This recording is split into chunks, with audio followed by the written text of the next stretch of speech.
Hello guys. तो हम यहाँ पर पढ़ रहे हैं wave nature of electromagnetic radiation.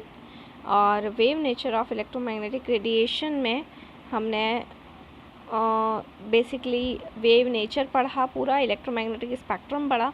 उसके बाद उसके कैरेक्टरिस्टिक्स पढ़े, जिसमें लास्ट में हमने frequency, wavelength, wave number, velocity of light, इसके बारे में स्टडी किया था। तो ये रिलेशन हमारा आके निकला था C=μ। अब इससे रिलेटेड जो भी प्रॉब्लम्स हैं उन प्रॉब्लम्स को हम डिस्कस करने वाले हैं। तो ये हमारी फर्स्ट प्रॉब्लम है, प्रॉब्लम नंबर 1 कि the Vividh Bharati station of all India radio Delhi broadcast on a frequency of 1368 kHz.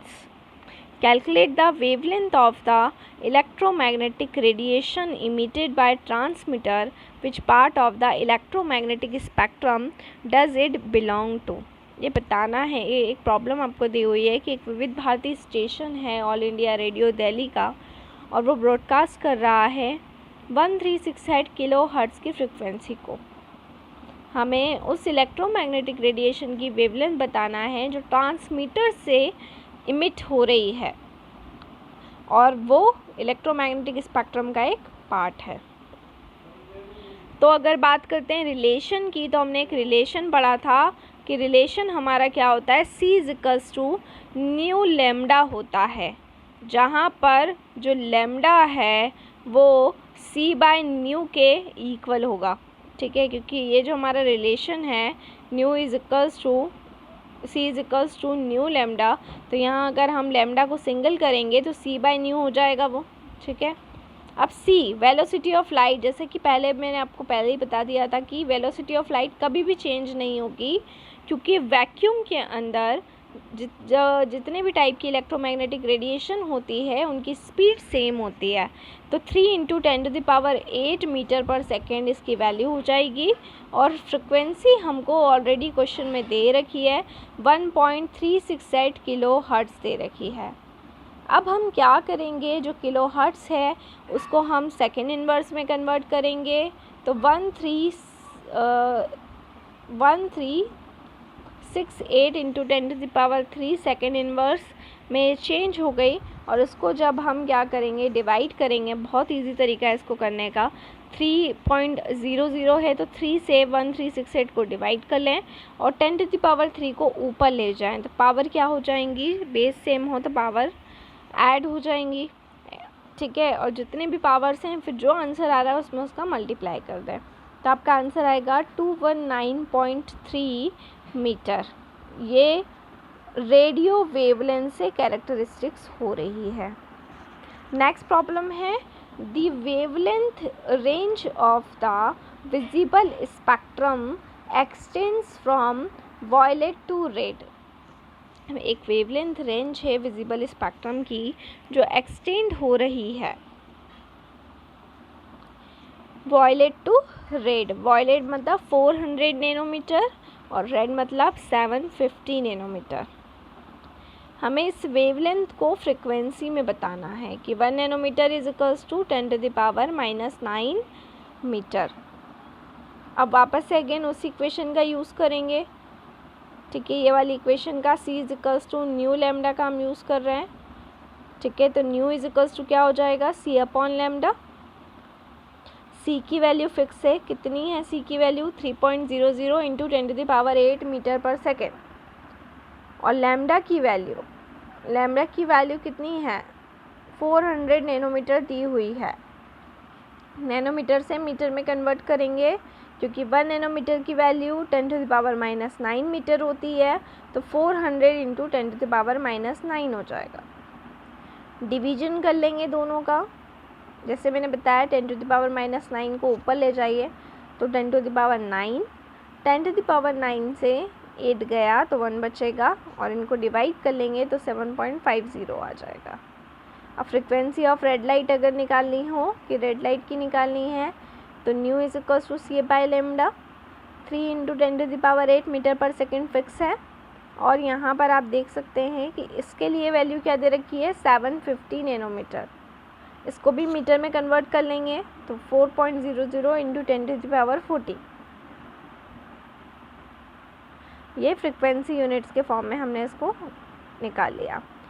अगला next problem, calculate wave number and frequency of yellow radiation having wavelength 5800 angstrom.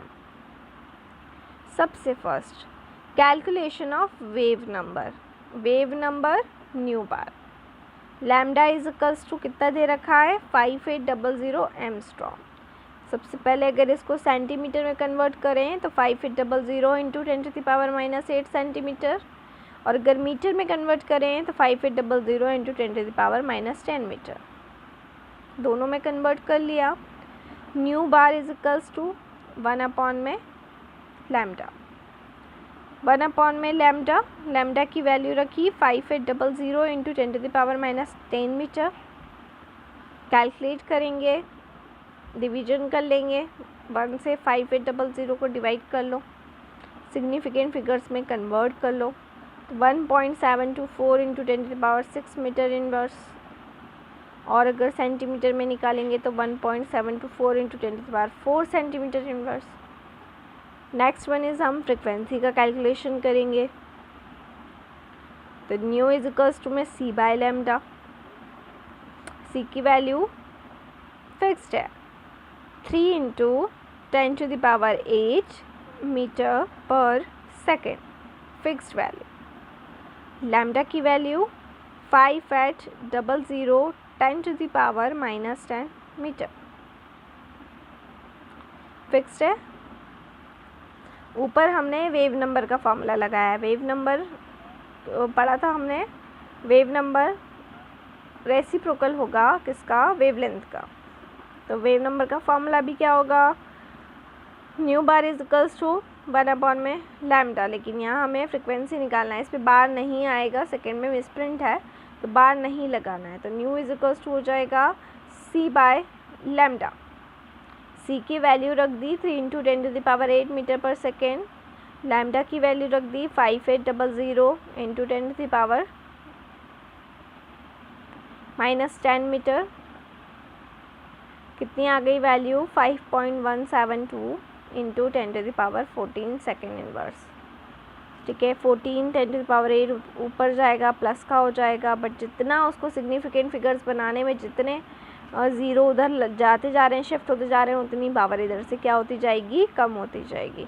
तो 3 से 5800 को डिवाइड करना है, 0.1 आंसर आ रहा है तो उसको 0 पॉइंट में नहीं लाना है, उसको सिग्निफिकेंट फिगर्स में कन्वर्ट करना है, जिसके लिए इधर से पावर क्या होती जाएगी, इधर से पावर कम होती जाएगी और उधर पॉइंट डेसिमल आगे बढ़ते जाएंगे, जिससे एक प्रॉपर सिग्निफिकेंट फिगर्स में हमारा आंसर आएगा। तो जब भी हमें इस तरह के न्यूमेरिकल्स को सॉल्व करना है तो बात ये ध्यान रखनी है कि हमें जो हमारा आंसर है उसको सिग्निफिकेंट फिगर्स में कन्वर्ट करना है।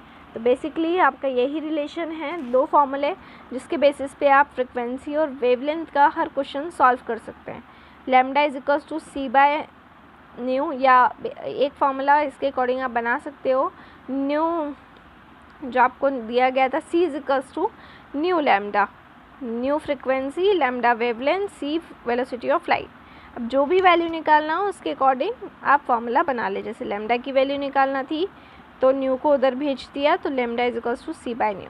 और एक फार्मूला यूज़ होगा वेव नंबर का, जो रेसिप्रोकल होगा वेवलेंथ का। तो वेव नंबर की वैल्यू हो जाएगी nu bar is equals to 1 by lambda. अगर आपको वेव नंबर दिया गया है और वेवलेंथ पूछ ली है तो आपको इतना कुछ भी लगाने की ज़रूरत नहीं है, आपको फिर वेव नंबर वाला फार्मूला लगाना है। या आपको वेव नंबर पूछे हैं और लैम्डा की वैल्यू दे रखी है तो आपको वही फार्मूला पुट फॉरवर्ड करना है। बस इन्हीं फार्मूले की बेसिस पे आपका हर क्वेश्चन सॉल्व हो जाएगा। तो ये था वेव नेचर अभी तक जो डिस्कस हुआ। अब यहाँ पर हम सेकंड कैरेक्टर को डिस्कस करेंगे और सेकंड कैरेक्टर है पार्टिकल नेचर। तो जैसा कि बोला गया था कि रदरफोर्ड के मॉडल के बाद में नील बोहर के मॉडल से पहले जो डेवलपमेंट हुए उसमें सबसे बड़ी